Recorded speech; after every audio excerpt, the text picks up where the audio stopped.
The Father is God, the Son is God, and the Holy Spirit is God. And yet, they are not three gods, but one God. This is the mystery of the Holy Trinity, whose feast we celebrate today.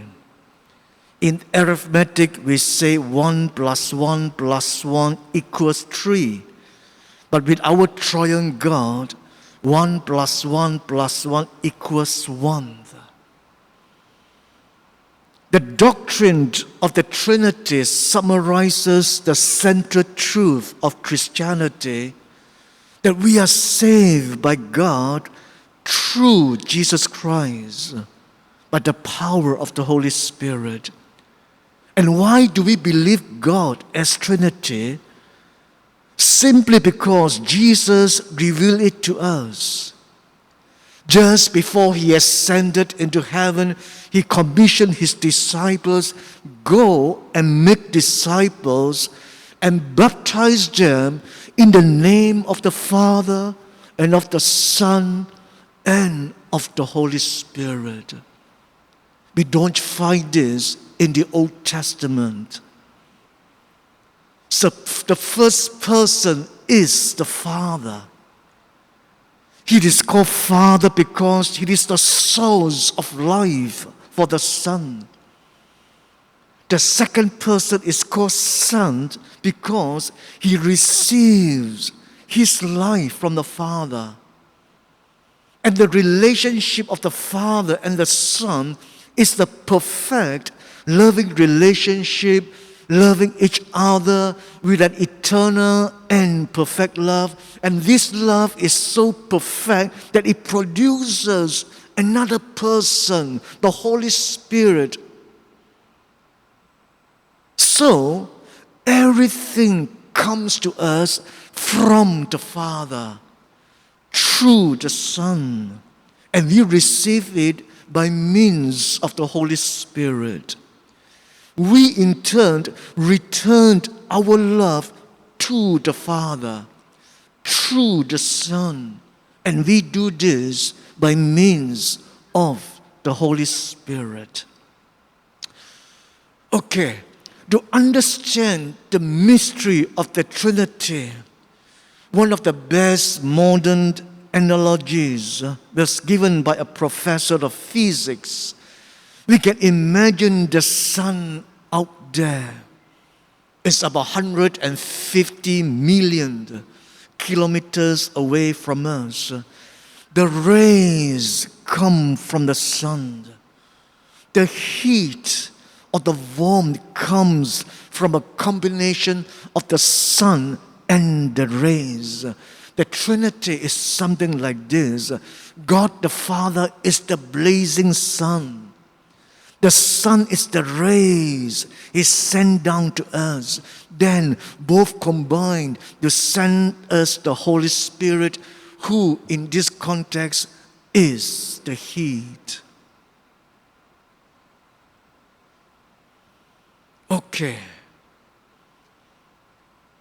What does the doctrine of the Trinity teach us about the kind of God we Christians worship?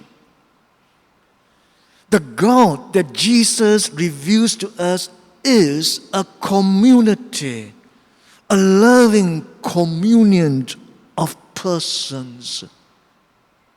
That is the difference with the God of the Muslim. God is not a loner. God does not exist in solitary individualism, but in a community of loving relationships.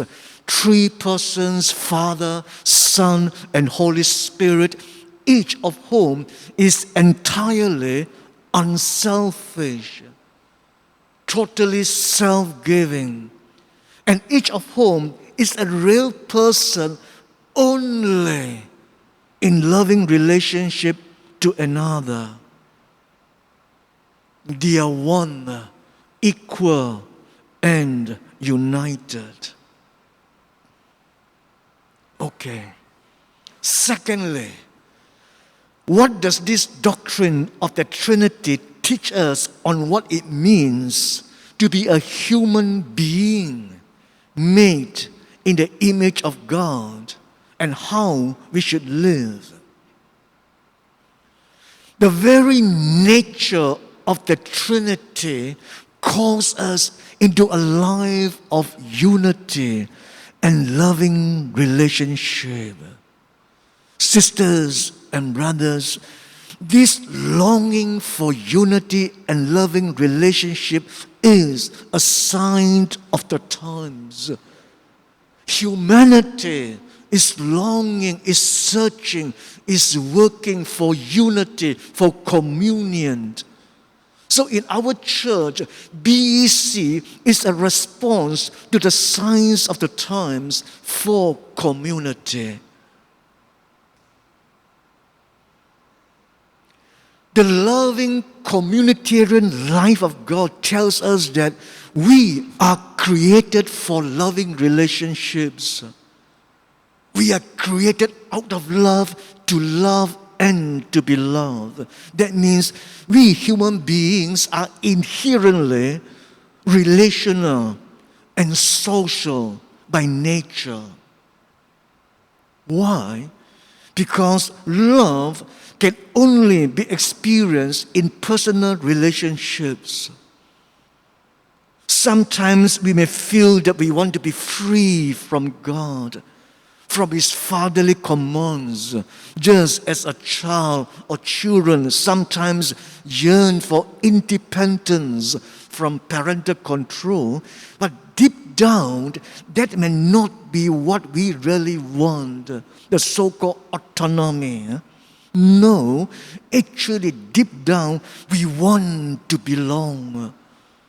Deep down, we want to have a personal, loving, harmonious, and happy relationship with others. Therefore, our fulfillment and happiness as human beings comes about not in being turned inward upon ourselves, even on the level of the family, not in living as rugged individuals in isolation from others, but only and only in loving relationships to God and to other people. So, how to glorify God? The Holy Trinity can only be glorified in and through our unity and loving relationships with one another. Thus, in our family, in our marriage, in our workplace, in our church, this very nature of God as a community of loving relationships must shine through and shine out. Today, when there are so many poor and needy people around us, we need to get into this life of the Trinity, that life of loving relationships, sharing and solidarity, and to allow that divine life within to move us, to stir us, to reach out, to help those in need. The relational and social dimension of our human nature speaks to our obligation to participate in and to transform the social order. The relational and social dimension of our human nature means that our Christian living becomes effective only through our active participation in the community and in the wider society. So sisters and brothers, be a Trinitarian person and live in love. Be a Trinitarian community and let us participate in our BCs.